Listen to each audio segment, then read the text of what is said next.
সবচেয়ে বড় কাজ এখন আমাদের জন্য কোরআন তেলাওয়াত শেখা।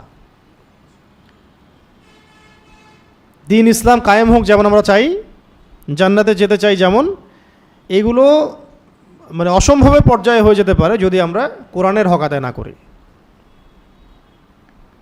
তো একটা বই বাজারে বের হলো, ওটা নিয়ে ব্যস্ত হয়ে গেলেন, আরেকটা বের হলো, ব্যস্ত হয়ে গেলেন, এইভাবে একটা একটা করে বই বিভিন্ন বিষয়ভিত্তিক কোরআনই তেলাওয়াত শেখা হলো না। এটা কোনো পড়াশোনার তরিকা হলো না, এটা কোনো পড়াশোনার কোনো সিস্টেমই হলো না। এটা এখন যদি ধরেন আপনি সরেও না জানেন, কখও না জানেন, ABCD না জানেন, এখন কি আপনি ক্লাস 10-এ ভর্তি হতে পারবেন? কোনো স্কুলে যদি আপনি যান, আপনাকে বলবে যে আগে আপনি প্লেতে পড়েন, নার্সারিতে পড়েন, 1-এ আসেন, 2-এ আসেন, তারপরে আসেন। অথবা যদি আপনার এই যোগ্যতা আপনি অন্য কোথাও থেকে হাসিল করে আসেন, টেস্ট নিয়ে দেখবে যে হ্যাঁ আপনি তো ক্লাস 10 পড়ার যোগ্য, তখন আপনাকে টেনে দিবে। তাহলে মূল কথা হচ্ছে আমাকে শুরু থেকে শুরু করতে হবে।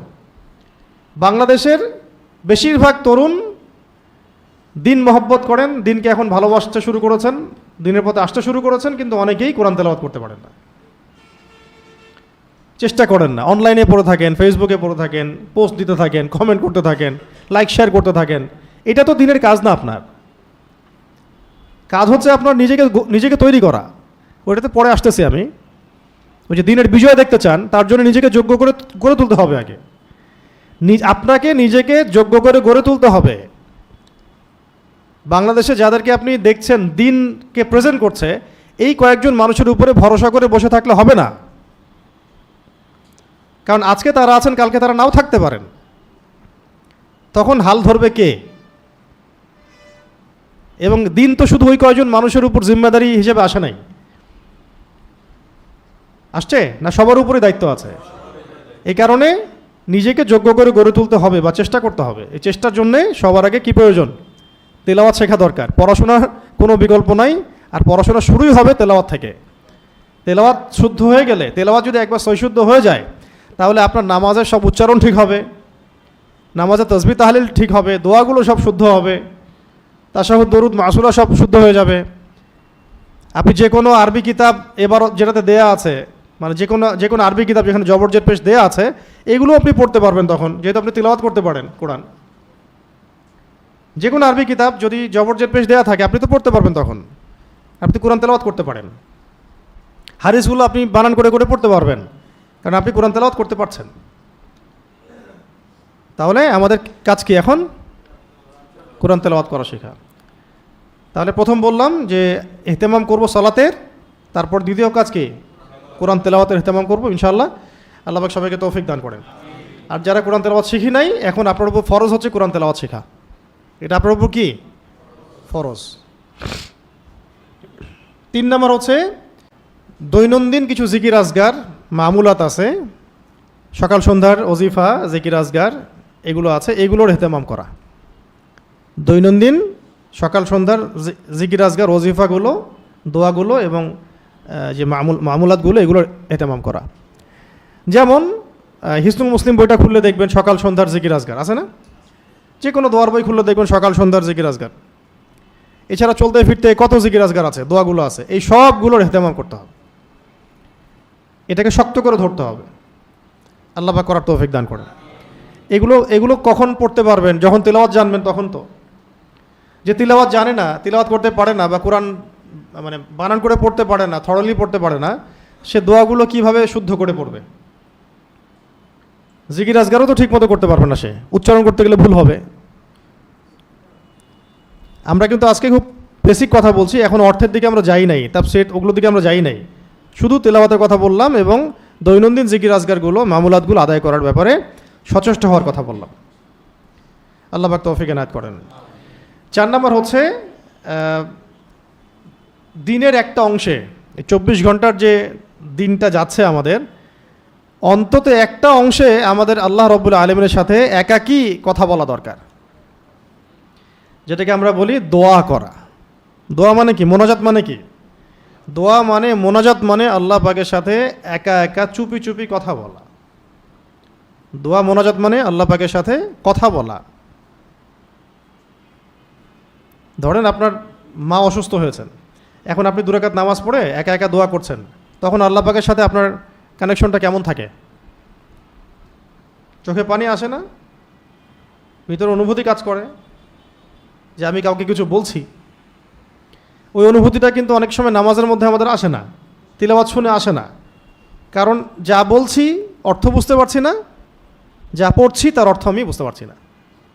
কিন্তু মায়ের জন্য দোয়া করছেন, বাংলা দিয়ে দোয়া করছেন হাত তুলে, তখন আপনার মতো ওই ফিলিংসটা কাজ করছে যে আমি কি বলছি। যেহেতু আপনি অর্থটা বুঝতে পারছেন, এই জন্য আপনার অনুভূতিটা তীব্র হচ্ছে, চোখ দিয়ে পানি ঝরছে। এই কারণে পরের দার্সে ইনশাআল্লাহ আমরা অর্থ বোঝার গুরুত্ব নিয়ে কথা বলবো এখানে ইনশাআল্লাহ। অর্থ বোঝা কেন গুরুত্বপূর্ণ তার মধ্যে এটা একটা বিষয়। তো দোয়ার বিষয়টা যেটা বলছিলাম, যে দিনের একটা অংশে, অন্তত একটা অংশে হোক, তাহাজ্জুদের সময় হোক, ফজরের পরে হোক, যে কোনো একটা সময় আল্লাহ পাকের সাথে একটু গভীর মোনাজাতে লিপ্ত হওয়া দরকার, যাতে চোখে পানি আসে। দিনে অন্তত একবার চোখে পানি আসা উচিত। এবং এই দোয়া সংক্রান্ত অনেক কিতাব আছে, তার মধ্যে একটা খুবই গুরুত্বপূর্ণ কিতাব হলো মোনাজাতে মাকবুল। মোনাজাতে মাকবুল, এই বইটা সবার বাসায় থাকা চাই। এখানে যে দোয়াগুলো আছে এত চমৎকার, এত সুন্দর, কেউ যদি অর্থ বুঝে এবং দিল থেকে এগুলো পড়তে পারে, ইনশাআল্লাহ তার দুনিয়া আখিরাতের জন্য আর কিছু চাওয়া বাকি থাকবে না ইনশাআল্লাহ। এত সুন্দর বই মোনাজাতে মাকবুল, আশরাফ আলী থানভী রহমতুল্লাহ আলাইহি লিখেছেন আর সংকলন করেছেন। তো দোয়ার ইহতিমাম করা। এছাড়া যদি আপনি চান যে আমি অনেক আরবি দোয়া জানি না, যেগুলো জানেন সেগুলোই করবেন। আর নির্দিষ্ট একটা সময় আপনি ফিক্স করে নেন, বসেন, যখন আপনি ফারেক আছেন, যে কোনো ওয়াক্তে, নামাজের পরে হতে পারে, ফজরের পরে হতে পারে, তাহাজ্জুদে হতে পারে, ঘুমানোর আগে হতে পারে, বাংলা দিয়েই আল্লাহ পাকের কাছে দোয়া করবেন যে কী আপনি চান, কি আপনি চান না, কি আপনার সমস্যা, কি আমার সমস্যা, হ্যাঁ, কি আমার পেরেশানি, সব কিছু আল্লাহ পাকের সাথে শেয়ার করা, সব কানেকশন উপরে। এটা হলো দোয়ার ইহতিমাম করা। আর এটা আমাদের জন্য খুব বেশি দরকার, কারণ আমরা দিনকে রিপ্রেজেন্ট করতে চাই এবং দিন প্রতিষ্ঠিত হোক, এটা আমরা চাই। এই কারণে দোয়া ছাড়া আমাদের কিন্তু কোনো অস্ত্র নাই। আমাদের কাছে অস্ত্রটা কি এখন? দোয়াই। আর 5 নম্বর হলো মুহাসাবা। 5 নম্বর কি? মুহাসাবা মানে হচ্ছে আত্মপর্যালোচনা, হিসেব নেওয়া, নিজের হিসেব নিজে নেওয়া, যে আমার দ্বারা সারা দিনে এমন কোনো কাজ হলো কি না যেটা খারাপ, বা সারাদিনে আমি যা করতে চেয়েছিলাম সবগুলো করলাম কি না, কিছু ছুটে গেল কি না, ফরজ, ওয়াজিব, সুন্নাত, মুস্তাহাব, কোথায় আজকে গ্যাপ পড়লো, আমি কোথায় আজকে পিছায় পড়লাম, নাকি আজকে আমি একটু ভালো করলাম। যদি পিছায় পড়ি আস্তাগফিরুল্লাহ, যদি পিছায় পড়ি তাহলে ইস্তেগফার, আস্তাগফিরুল্লাহ, এবং আবার নতুন উদ্যমে পরের দিন থেকে শুরু করা। যদি পিছায় পড়ি, মনে হয় যেন আজকে একটু আমার মনে কমে গেল আমল, তাহলে ইস্তেগফার পড়ে, ইস্তেগফার তওবা করে পরের দিন থেকে আবার নতুন উদ্যমে শুরু করা। আর যদি ভালো হয়, আজকে খুব ভালো, মাশাআল্লাহ দাওয়াতের কাজ করলাম, নামাজ পড়লাম, আজকে মাশাআল্লাহ মানুষকে পড়ালাম, দান সদকা করলাম ইত্যাদি, তখন আবার যেন মনের মধ্যে কোনো কেবর বা অহংকার না আসে, আজকে আমি খুব ভালো করে ফেলছি, আজকে তো আমার চেয়ে ভালো কেউ করেই নাই। ওইটা আসলে আবার ধ্বংস হবে।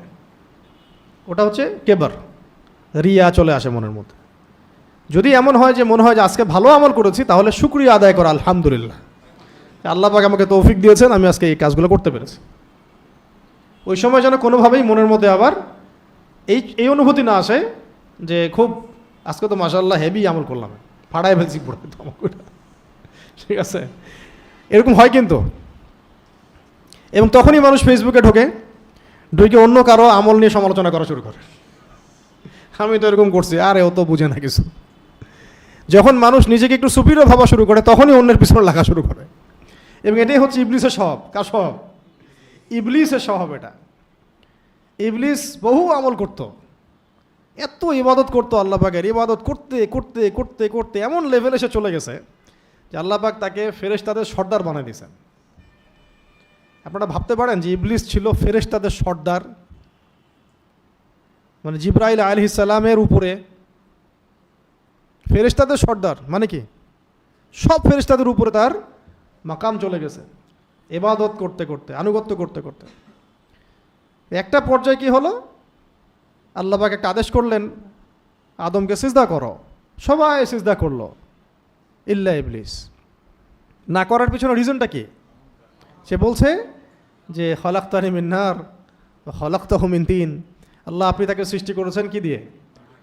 মাটি দিয়ে। আমাকে সৃষ্টি করেছেন আগুন দিয়ে, আমি কিভাবে তাকে সিজদা করতে পারি? মানে সে বলতেছে যে আপনি ভুল, আমি সঠিক। নাউজুবিল্লাহ। আবা ওয়াস্তাকবারা, আল্লাহ পাক দুটো শব্দ বলেছে, আবা ওয়াস্তাকবারা। উদ্ধত হলো এবং অহংকার প্রদর্শন করলো, অবাধ্য হলো, অহংকার প্রদর্শন করলো, ব্যাস। আবা ওয়াস্তাকবার, উদ্ধত হলো, অবাধ্য হলো, অহংকার প্রদর্শন করলো, জাহান্নামীদের অন্তর্ভুক্ত হয়ে গেল। আমাদের খুব মারাত্মক কলবের সমস্যা হচ্ছে একটু টুটাফুটা আমল করা শুরু করলেই, টুটাফুটা এসেন্সে বললাম, সাহাবীদের তুলনায় আমাদের আমল কিছুই না। ইসলামী শরিয়ার যে মূলনীতি, যেভাবে যেটা ডিমান্ড করে আমাদের কাছে ইসলামী শরিয়া, তার ধার কাছেও নেই আমাদের আমল। যা করা দরকার তার ধার কাছেও নেই আমরা। তাতেই আমাদের কিছুদিন আমলের ধারাবাহিকতা থাকলেই অন্য মুসলিমদেরকে আমাদের কাছে মানে আমার চেয়ে খুব কি মনে হয়, নিচু স্তরের মনে হয়। কথায় বার্তায়, চোখের চাহনিতে, আকারে ইঙ্গিতে তাকে আন্ডারস্টিমেট করা শুরু করি। এটা হলো ইবলিসের স্বভাব, যার মধ্যে যাকে এটা পেয়ে বসছে ধ্বংস হয়ে গেছে সে। কিন্তু সে এমনভাবে ধ্বংস হচ্ছে, তার ধ্বংসটা সে নিজে বুঝতেও পারছে না যে সে ধ্বংস হচ্ছে। এই কারণে যদি মনে হয় যে আজকে ভালো আমল হয়ে গেছে, তাহলে আল্লাহর শুকরিয়া আদায় করা, কৃতজ্ঞতা প্রকাশ করা, আলহামদুলিল্লাহ বলা, আলহামদুলিল্লাহ, আল্লাহ পাকের শুকরিয়া, আজকে আমি আমলগুলো করতে পেরেছি, আগামীকাল আরও ভালো করার চেষ্টা করব। এই 5টা কাজ আজকে বললাম ব্যক্তিকেন্দ্রিক। আমাদের স্বপ্ন কয়টা? 2টা। নিজেরা জান্নাতে যেতে চাই, জাহান্নাম থেকে বাঁচতে চাই, এবং দিনকে আল্লাহর জমিনে কায়েম করতে চাই। তো প্রথম যেটা আমাদের স্বপ্ন, জান্নাতে যেতে চাই, তার জন্য এই আমলগুলো খুব জরুরি। আল্লাহ পাক আমাদেরকে এগুলোর ইহতেমাম করার তৌফিক দান করেন, আমিন। আর দ্বিতীয় বিষয়